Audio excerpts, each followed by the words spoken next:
o te whatalofa whale mai manga la tātu nu nei whau o tātou whenua i le nei aso whau whapoponga ia o tō tonga mena tutupu i Samoa e alo maia. E mō ngātu i tātou tala i le tele whamtalanga na ninga i lunga o penga ta whailangi ma whisota inga tele wawawe o lo o tua i aile tā fia le whaingai malo whau o le whās le wa pale mai o ngaruenga whawai taimi. O le wa whamanino le saunoanga le fionga i le li pālemia, le sunga lau le mali tole o tea, o la tai bao forces meet. E iai vaenga e au ona whaamautu, ma whamanino le lei, i le sai nia leo kongarate, e pe ona malanga tuaina i o tātu tangata nuu moa tunu mamao, i ngaruenga whawai taimi, o se whapoponga le rei o le nei tala. E le i malu ka ko whainga whawai. O aku e se alen kongkala kengsangi, e se me kupui o. Ese pei, ese mea, o aku i o e entitled kamitiki fau mai a sau mai sa vai punga le vare le aru. E la koe whe e moai mori o night club. O lore le kulanga nga ukau mawhaawa, whala uwha sainga. Nā me, lusu mo kupu kingo mali, we already received 20 bodies coming back.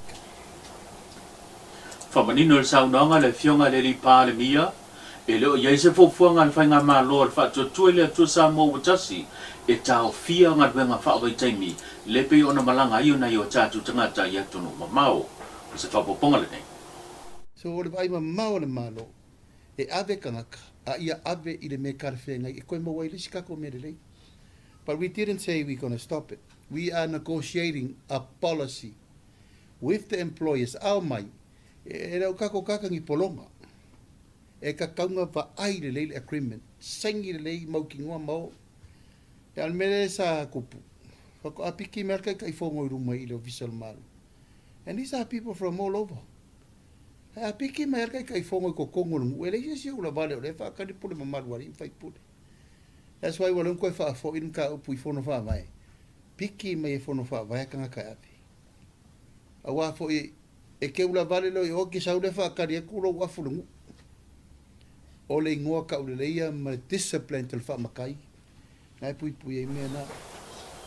Inisio tātou tala, i le whaitaua Yeso talo na mai ale whaatau tonga, lea ua pale mai le paia inga lona se funu ma le walu, lea ua vele fionga la ule le mani atole o te polatai vau forces me, ma taita ipo pale mia o le atuna u. Ua whai ngoa e le fionga tu le epa sa i le malia le nga oi le whaatau tonga sa whaatau nuina, ua o se konseti, o se whapoponga le nei o le nei tala. Mata o me la sa to mata. E maka o ke fo ke lo me fo i fa.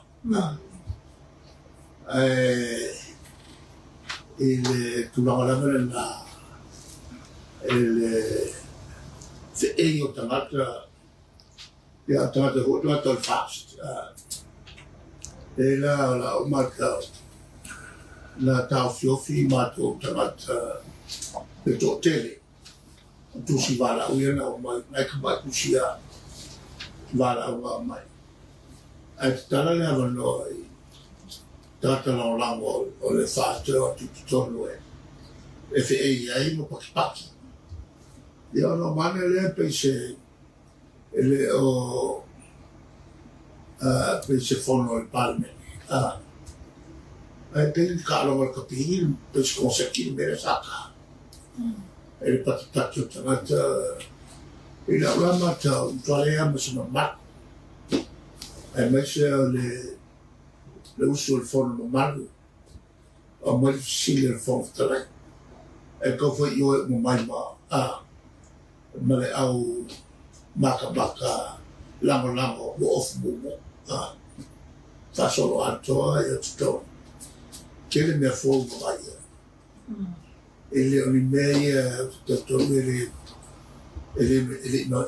magua ele palmene sa o palmene ma ele so ona solia tamata ona matau o vo tamata tu o ave fa no lo foto tu no tu la malo mele ko o pela so se si kuru. Mai le whamsinonga, ua whaasolo I luma whamsinonga mawalunga le so ina o maua le matanga upu. Leo lo mōli ai se tasi sa avea mali mango le malo. O ia le suafa ya vise sio stani silao. Ilona whaia leo ni wha maunga se se. Sa ini a wha malosi ai le ingoa se tasi tangata. E wha atino e se nonga tupe. I le moli maua le sunga na nai vani. 5 sumatasi tau sanga o le soifua. Tolu sfulu tau sanga o ngā lua I tona la o nanga lo fisa leo leo. O ia leo o loo a afia I le mata polo o mōlia. I le di o vise sio sitani silao. Na ia ta ua I lana moli mau luma le whaamasinonga. Na feso o ta iatu. Le li ila nei ia te ia.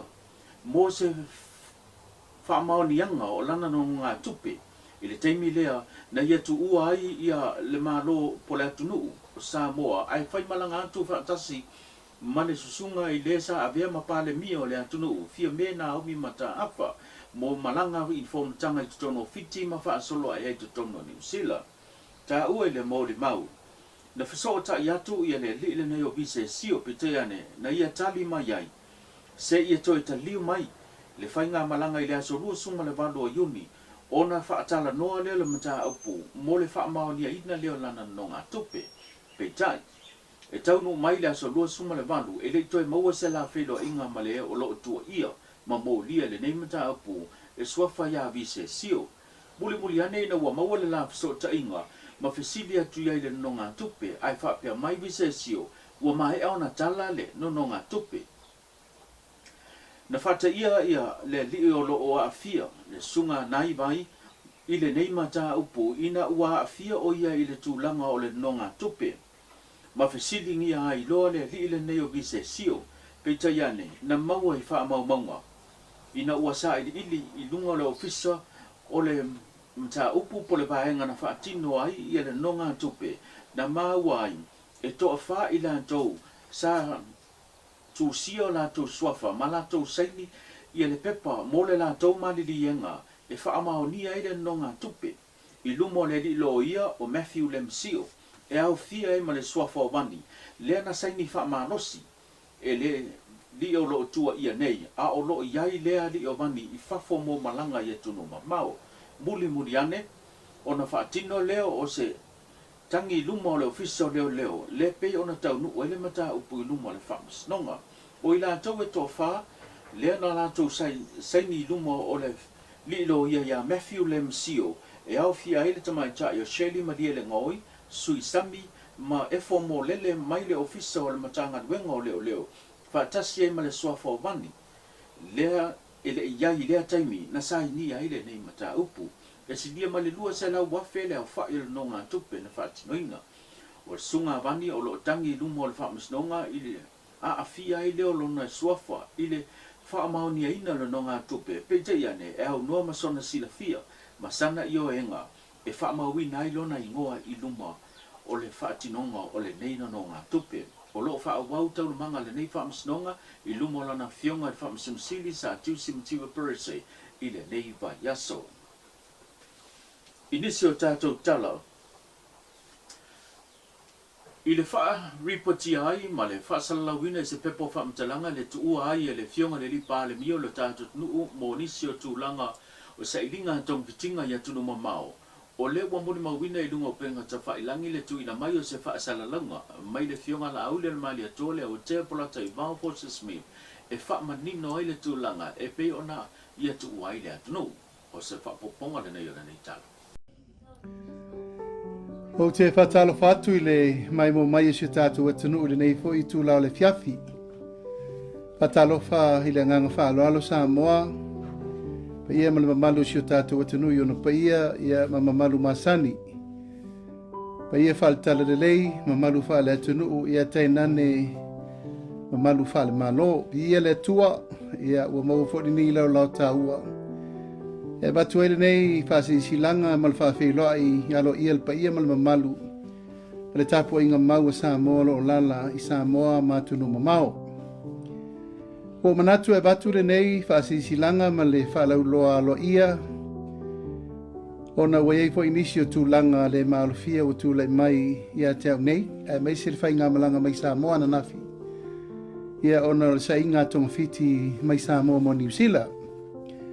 Paula valeo le ngango le nei whaasisilanga ina ia maupea le tō vai ma ia awal whaapuleina le pa ia malu si o tātua tanu. O le nei sairinga ngase ma le sairinga tonga fiti walewa o na tatau o na whaatinoina. Peitai ia na ia lava le nganga se i whaamae ale leita ulumanga o tāpenanga.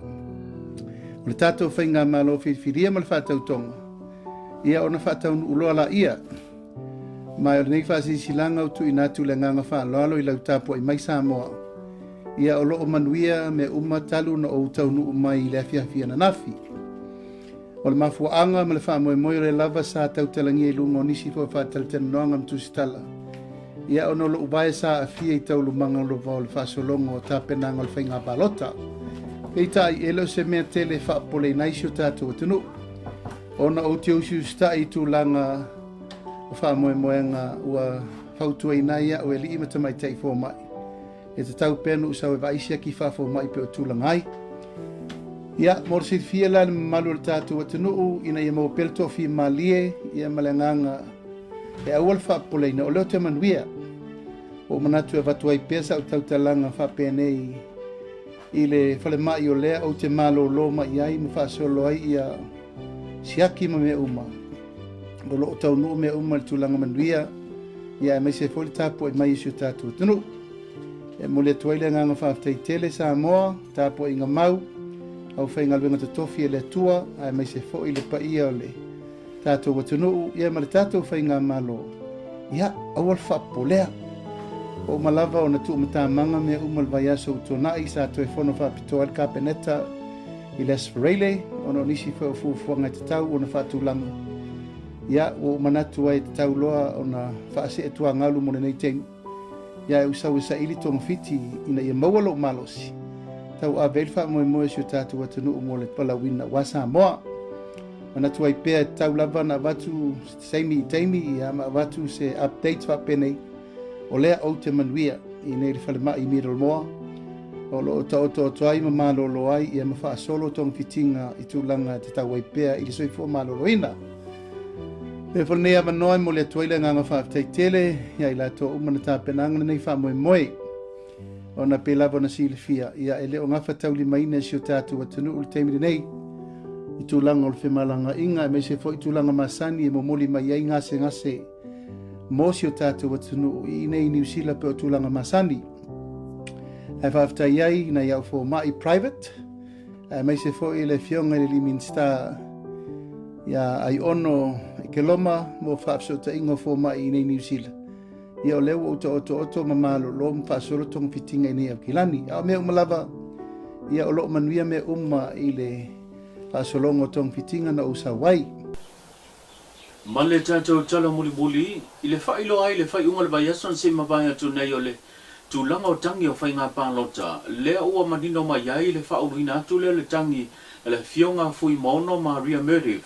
O se sui sa whaia ina i le whainga ngā pālotan se mbai atu nei, e whaasanga i le sui o manu maro mai, le fionga fui maono mai ava Tito Asafo, o le sui le vang whau whaia le whaas, le ua vea neima minista o whaato anga ma whainga whaiva. O le aswana nafi lea na whono ai lea fio ango salani, e pei ona tā ue se taso mori mau whaatua tuaina. E le finangalo le mori mau e whailolo na suafa pe talanoa mai luma o le masini pueanta, pe ta ina ian tā ua, o le aunga au tu o le whaidoa inga e pe o na whono wha tope ai le fio anga i lea swana nafi. O le talanoa ina leo le tūlanga e pe o na anginga i lunga upenga ta wha ilangi ma wha salalanga wha tankolosi. Le wha aurua tu leo le tangi a le fionga fui maono Maria, le wha asanga i le sui o manu malo mai, po le tofi o le tu malo. I se mori mauna ia tā ua ai e wha pēa, ua autasi le finangalo tamali i mas, suafa fo i le fio anga wha pēa i le whale upolu. La tau te sāwalia ma wha i loa, i le na tangi le nei mata upu, ina ia toi wha maui tua lana tangi. Ai wha o ngā lea wanoa e pei ona ai ai le wha ea, le ua wha apale ina i le tofi le tu malo i se tu langa mau lunga, o le vea lea ma minista, o le mata ngā ruenga o whato anga ma whainga whaiva.